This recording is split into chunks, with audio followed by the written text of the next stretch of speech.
I do think it's valuable, just to start off here, so people know, because we haven't talked in a while, just how many resumes, interviews you've helped to prep for, resumes you've helped to write, people you've helped over the years, because you've done an astounding amount of work for people who are looking for jobs. Well, I've been a career counselor for a very long time. We looked at some numbers, and over 8,000 individuals I've done career counseling with, written over 5,000 resumes. It's a lot of resumes. Throw in about 4,000 interview prep sessions and maybe over 1,000 LinkedIn profiles. I've been pretty busy. And you've been a teacher for so long too, and Yeah. so the number of people you've touched just in the classroom, in touching on these different topics that matter to all of us, has been tremendous too. Over 1 million people. Wow, Yeah. that is You teach 35 4,000 classes, and the keynotes, you can be talking to 1,000 people. so. So And when we talk about that, it's interesting too, isn't it? How the teacher can always be a student too. Like, you always are learning new things as you're going through the process, and you, like absolutely. everybody else, have had to come up to speed on this whole notion of AI and what that has to do with our job searches. And boy, is it changing things. It has changed everything, not only for the job hunter too, but for the employer. And nobody's really got a handle on it right now. How does this work? How's it going to impact things? There's really good pieces of AI that we could use, and there's mistakes people are making. It's sabotaging their success. So, yeah, I've been studying this, doing a lot of research, a lot of practice, talking to all kinds of people, and have come up with what I think are really solid traditional strategies mixed with AI strategies, and when you put them together, they're more powerful. Uh, But you gotta know what you're doing, and unfortunately, most people do not.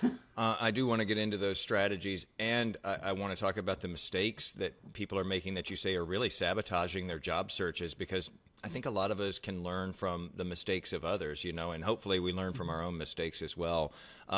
First off, though, just to set the stage there, how much has AI infiltrated the whole process from the employer standpoint when they're posting jobs and going through looking at resumes and interviews and all of that stuff?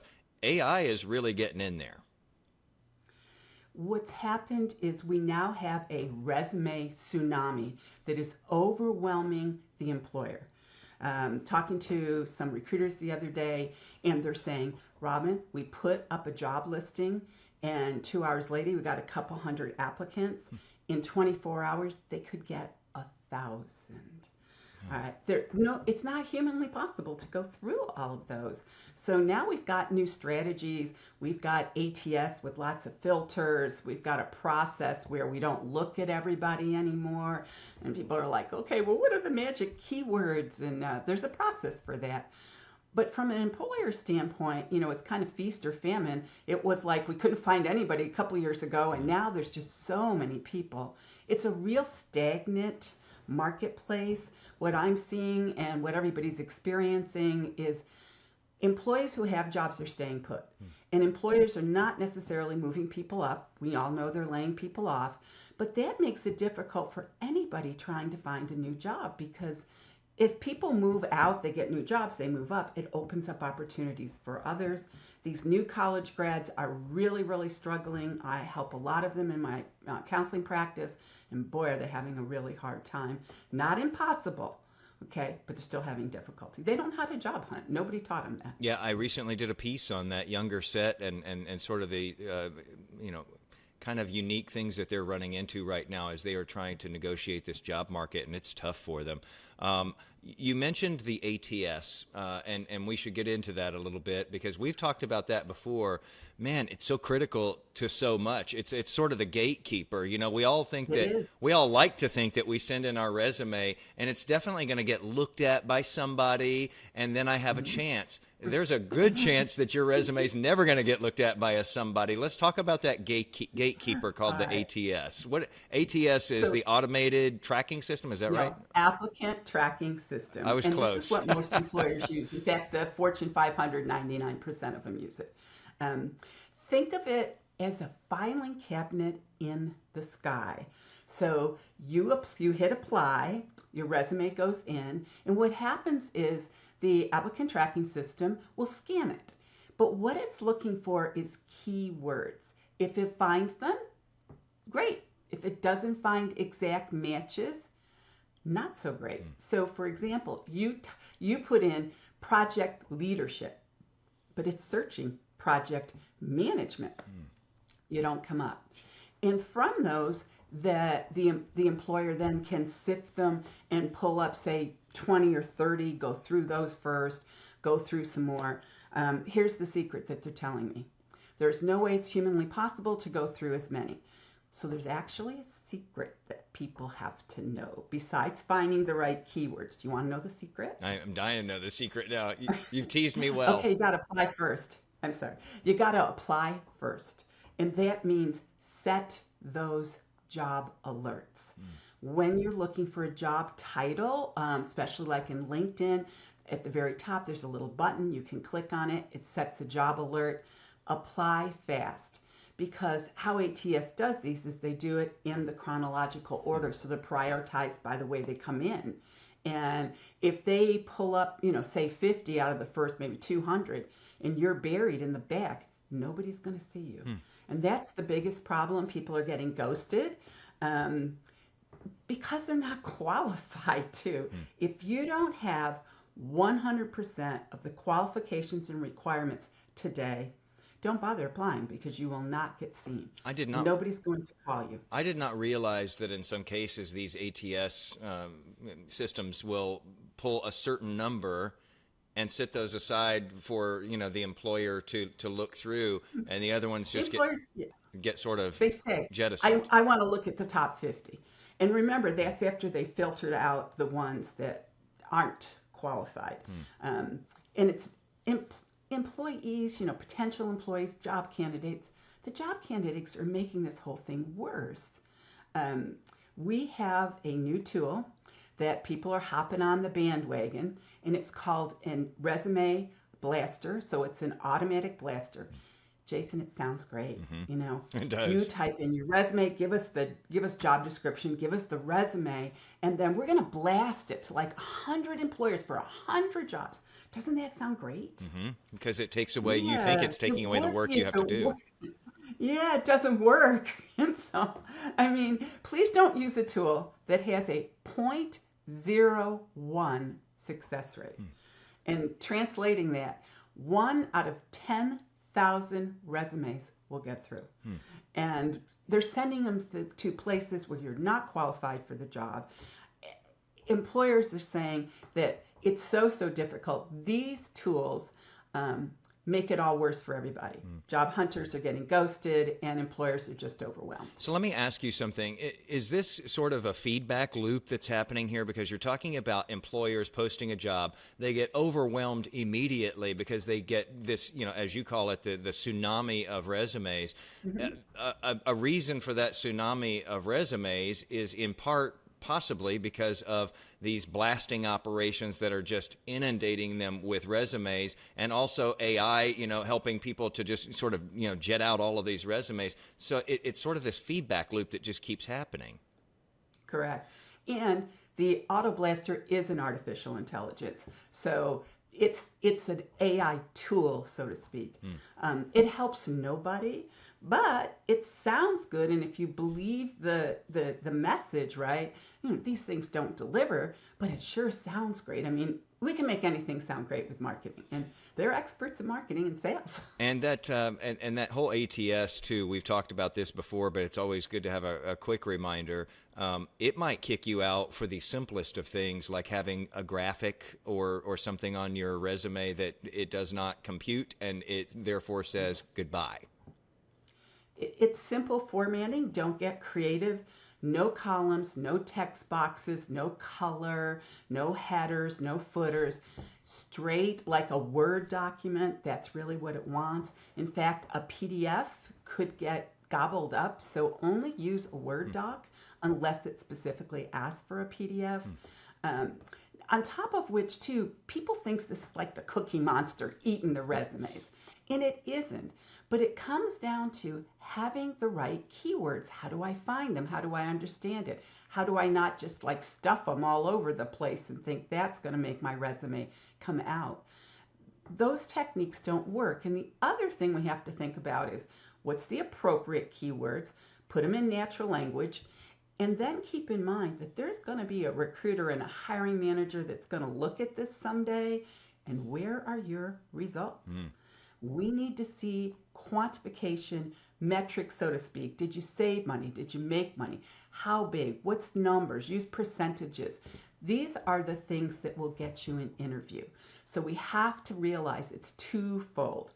One, get through ATS, and two, get through the scrutiny of the hiring manager and the recruiter. That's a great point. You know, Robin, at one point I was doing a piece on resumes and AI, and I plugged my information in, or I let it have access to my information so that it could sort of write one up for me.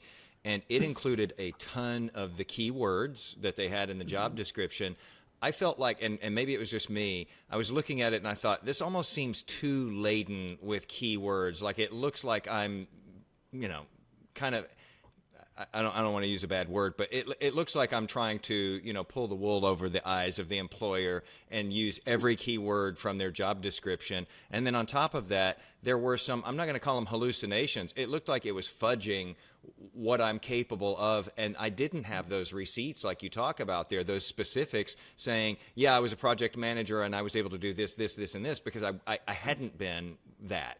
But it was making it seem as though I had those things, but it was all hollow because I had nothing to back that up. You got to really be careful when AI is helping you to write these things. Never, ever let ChatGPT write your whole resume.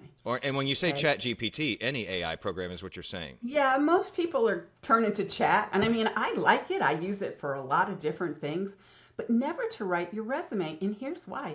No AI thinks. So the numbers and these results, only you know those.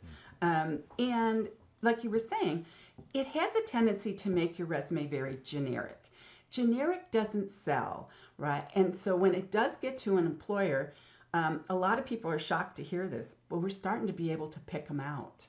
And every day, more and more people are saying, I can tell now. I know myself, like I'll have a prospective client come in, I'm looking at the resume, I ask a couple questions, and I asked one, well, tell me how you did this. Well, I didn't do that. What do you mean you didn't do that? It's on the resume. See, just like you said, AI makes stuff up. Tech calls it hallucinations, right? But it makes stuff up. And if you can't quantify in any kind of interview something you didn't do. So we want to use these things appropriately. For example, you could write a bullet and say, boy, that's not that good. I got my stuff in there. And you can ask one of the tools, can you improve the sentence? Can you make it, polish it, make it a little more impressive? And it will. But you always read it. You always make sure, hey, did I do that? Is it right? And as I said before, it doesn't think. So it will not ask you, well, how many? How big? Did you save any money? Did you save time? Right now, cost savings, that's what every employer is crazy about. And so, but it's not going to ask you those questions, and they're critical questions to have answers in your resume. I read something on LinkedIn recently that said that AI can now conduct real-time screener calls with a synthetic voice that holds two-way conversations and provides feedback to hiring managers. Boy, when you talk about it just infiltrating the whole process, that's kind of stunning to think about, that you're talking with AI and it's determining whether you should, kind of move on to the next level and maybe speak to a human. But people are using AI, and you told me about this, to practice their interviewing skills. Is that a good idea? Well, according to employers, it isn't if you want to sound like everybody else. Because that's the biggest complaint. Situation questions. Tell us about a time. Give us an example. These are very difficult for everybody. And what happens is when you feed stuff in, it will ask you questions. It might be able to say, well, here's some things to answer. But those questions require a story. You need to improve those storytelling skills. Who is it? Who's involved? What was the situation? What was your action? What did you do? And what were the results? And you always want to sound like you're the hero. But when you're practicing, a better way to do this would be to say to it, I'm interviewing for a job at such and such a company for this role. Give me 10 interview questions I'm likely to get asked based on doing some research, and validate your answers. Very important to ask it that. If not, they're going to make stuff up too. That's So interesting. Yeah. that's where it's helpful. But you got to write out your own answer. You got to practice and be prepped. That's where people are making a critical mistake. This tool, nobody's mastered how to help you do interviewing. And it's going to be a long time because you need somebody on the other end that knows what to ask and knows how to shape those answers. Yeah, and because That's what I do with my clients. yeah, you've done this for years, and that's something you specifically have worked on, where you play employer and you're asking questions and helping to sharpen those answers and make them, the answer that's going to get you the job, essentially. So, talk a little bit about some of these best practices with AI. It's a changing landscape, and then also, the sort of fatal flaw that we might have when we're using AI in these job searches, and what's really tripping up people. Okay. The most effective way to use this whole tool, and I'll even share the one I like the best, is for research. So it will do a lot for you. You can ask it, tell me the top employers in my field that would hire for my type of job. Explain to me quickly, look at such and such an employer, this division, and summarize what are its values, any big news, tell me about their products, what they sell. And that way you get a lot of good information. Give me the names of employers I should be looking for. If you're using it in those ways, very, very effective. And the one I like the most, nobody's ever heard of, is called Perplexity, perplexity.ai. It's really outstanding. I use it all the time. I teach my clients to use it. It's thorough. It does good, deep research. That's what you need. We want to get more jobs that are appropriate. So when we use that and we ask it appropriately, because I hate to say it, but the prompt is important, it will give you jobs you're qualified for. And you can say, here's my resume. Take a look at what jobs I'm a match for. That's important. We do have some of those tools available. LinkedIn has a few of them now. But the sophistication that Perplexity or ChatGPT, you can use either, that's the real benefit. That's going to help. That's a good idea. I had not thought about that, putting the resume in and having it look at it and then ask it, what do you think I might be a good fit for that perhaps I'm not thinking about, Right. job-wise. So what is it that people do that messes them up? Is it just that they let people have AI or let AI have the reins too much and sort of build their history and their profile for them? Is that the fatal flaw? They're letting AI do the job search for them. It's never going to be effective. And they forget what's the number one most effective job search strategy? Networking, right? And so that means everything else is said and done. You want to go and talk to people in that field, maybe doing your kind of job, so that you get insider information. That's going to help you tailor your resume more. It's going to help you be much more effective in the interview. And as you're talking to people, ask for a referral. Could you refer me to your company? 49% chance of being hired if you come in with a referral. And in this competitive marketplace, think about it. A referral comes in, a human being sees it, does not go through ATS. And that is why it's so important. So networking, trying to get a referral, I know we can't all the time, but those strategies, because you'll be able to talk more effectively during your interview. You'll know what's going on in the company. You'll know what the problems are, what skills you have that you want to definitely highlight during that interview. You may need to change your resume a little bit, make sure you highlight those, and write a cover letter. Write a good one. No, no, no, don't let AI write it. Got to be in your voice, and make sure you're telling them why you want the job and how you're going to do it, how you're going to perform it. What kind of results can you bring to them based on what you've done in the past? And you say don't let AI write it. We should note here that chances are the employer is going to know, even if you think you've put a slick one together with AI, they're probably going to know that it was AI that wrote it. And how is that, first of all? And secondly, you deal with hiring managers and recruiters all the time. What's their hang up with that if you have AI write that thing for you? They can tell you didn't write it. And they also say, they start to sound the same because they get very generic and kind of gloss over everything. It doesn't pull out the passion. Why am I interested? So I know when you talk to it, because I'll have chat help me with different things, and it'll be like, oh, Robin, I'm sorry you're having such a hard time. That's so difficult. And people are telling me these have become their new best friends. Well, it's not your friend. It's a computer somebody programmed. So we want to make sure that we think about your brain, how you write, how you communicate. Work on that. That's what's going to make a difference.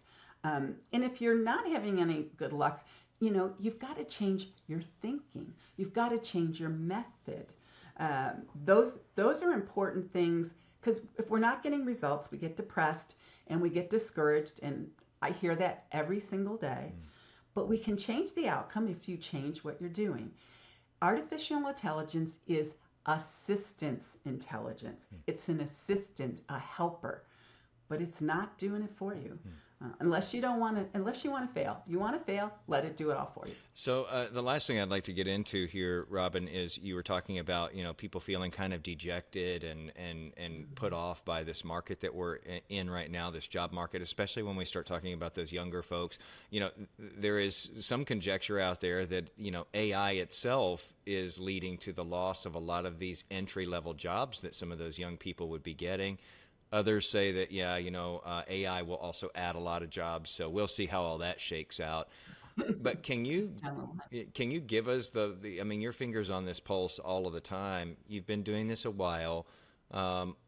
This job market, how does it rank with you? What are you noticing out there? What do you hear from hiring managers and from applicants, and what are you seeing? Well, a couple things. It's slower and it's taking more time, so that's part of the issue. And certain people are having more difficulty. Think about this. These computer science majors, they want to be data analysts, they want to be software engineers. They all thought when they started their program that they'd graduate and have a $100,000 a year job. And down the line, they probably will. But right now, they're really struggling because employers have cut back. They can give some, not all, but some tasks for programming and coding to AI to do. If we think about, though, what is it that we need from you? We need you to be able to be innovative in a way no AI is ever going to do that. We need you to add in communication in terms of talking with other people, being collaborative with the team. So those are some of the important skills. I mean, I see people from all kinds of levels. More senior people that are looking for a job, say over 55, really struggling to. Employers less reluctant, more reluctant, I should say. They're more reluctant to hire them. They're expensive. They feel like they're not going to really bring the passion to the job. So it isn't, Jason, about more applications. It's about the quality of the application. It's about quality. So look at what are the requirements. Make sure your resume adjusts it. Make sure that your cover letter says, yes, I have these skills, that they're pointed out. So the applicant tracking system will pick them up. But don't forget that a human being's got to read this. So you've got to impress them too. if you're really discouraged, one of the things I advise people to do is understand you're going to change your approach. So you're going to network more. You're going to spend half your time networking. You're going to work on your resumes. You're going to make sure you're 100% qualified for the job. And you're going to do the best application you can. So fewer are going to be better. And then it's a marathon, not a sprint. I mean, this is taking months for people to find a job. So if you think it's going to take you a week or two, not going to happen. What I hear every day is, well, I got to find a job in a month. Not a professional job. Maybe go to Target or something like that. But it's taking time. And for a lot of people, that means 4 to 6 months. And so that's very difficult for everybody. Two quick things out of that. When you say network, I hear that, and that can seem so daunting. Like, okay, well, where do I begin? How do I reach out to people? Whatever does that usually begin from your standpoint online with like LinkedIn and things like that, or is that something where you need to be out there like finding people and shaking hands and going to a conference or going to a speech or whatever? It would be great to go to conferences if they weren't online anymore. How we want to start networking is think about, who do I know? Who do my parents know? Who do I know? Who do my friends know? And start with friends. Where did they go to work? What kind of job are they doing? So people in the same major. Talk with them. Find out more about their company. And then the most important question to ask at the end is, can you think of anybody else I should talk to? Because now your networking efforts keep going. If I say, well, Jason referred you to me, Jason referred me to you, I'm going to talk to you because I know Jason. And if we also realize too that we can look at connections, maybe you went to the same college, that might be a connection. You can use LinkedIn and say, I have my clients do this, especially the younger ones. I just graduated from SMU and I'm also a business major. Could I please, be a part of your network, or will you add me to your network? And then they say yes. Don't make a pitch before they say yes. And then you might turn around and say, I'm really interested in, your job or your company. Would you spend 15 minutes talking with me? That commonality, that connection, oh, you went to the same college. We want to help people, right? And it doesn't matter if you're young, doesn't matter if you're older. What matters is a connection. And interestingly enough, what a lot of people tell me, how I was like networking with people that my kids played on their sports team. I started asking around, where do people work? And, that opened doors for me. So networking has always been one of the most effective ways to find a job. But yes, if you're introverted, not easy. Yeah, I'm one of those. Start with people you know, and go from there. So, Robin, the last thing that you touched on that I wanted to get to was the 55 plus, and I will say that when I did the piece recently on younger people who are having trouble breaking into the job market, I heard from quite a few older people who said, hey, don't forget about us over here. It is no picnic for us either right now, and age discrimination is a real thing. I can't even get a call. I can't get an interview. I can't get in. You see that as well? I see that a lot. If you're over 60, I really see that block. But people over 50 are feeling it. Here's what's going on. You've got to show recent accomplishments. You've got to show you still got it. You're bringing a lot to the table. And employers say, as we get older, you don't have the same drive. And that's true. We don't have the same drive. But accomplishments are what's important. So I saved the company $300,000 because I created a new process. Or my new program that I created increased productivity by 15%. So notice how it's the action of what I did and the result. And your resume's got to be loaded with them. And they got to be recent. So they can't be things you did 10 years ago. They got to be in the last couple of years. And resumes need results. Got to quantify them. If you're a brand new out of college student or you're 60 years old, we hire for results. That's what you've got to stress. And as you have told me before, Yeah, once you get to a certain age, you also don't need to put on every single job that you have ever had because it makes you look like you are forever old. And maybe you start to take off. I mean, obviously, you want to show them that you have a great education from such and such university, but maybe you just take off the year of the graduation there so that people aren't doing the quick math and immediately throwing you into the no pile. I take the education off after like 15 years. When I write a resume, when I do a LinkedIn profile, the max I'll go back is 20 years. I usually stop around 15. You don't want to look like a dinosaur. And if you were an accountant 35 years ago, you're a CFO now, right? You can imagine the responsibilities and the actions and the things you do at this stage have no relevance on that early part of the career. So I use that as an example because there's such a wide distinction. But that's what happens. People spend a ton of time on these old jobs when really the strength has got to be in the last, 5 to 7 years. Show me you've been doing it and how you're going to do it for me. That's what gets you hired. And results. yeah, and maybe if you have some interaction with AI in your job, that's a good thing to include these days in the resume as well, because it seems like so many jobs are going to that. I just did some research on that. And the biggest thing that I'm hearing is AI literacy is the number one skill that employers want to know about because they are introducing AI into the workplace. Now, some are saying don't touch it. Well, at the same time, they're providing AI tools for you to use. And the literacy, understanding how it works, what its value is, how it can help speed up productivity, where it can be a problem. And that's been repeated to me. Senior level executives, hiring managers, people in between.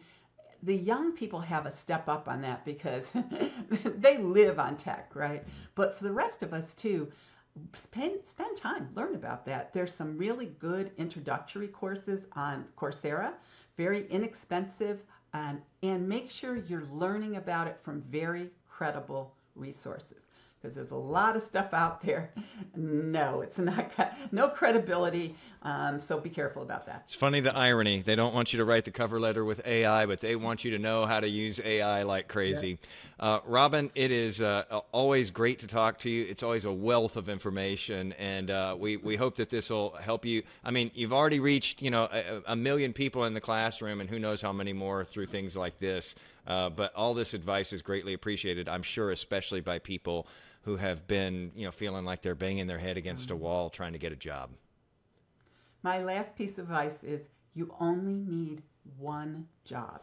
Focus on that. Don't think about all the other people there. You only need one.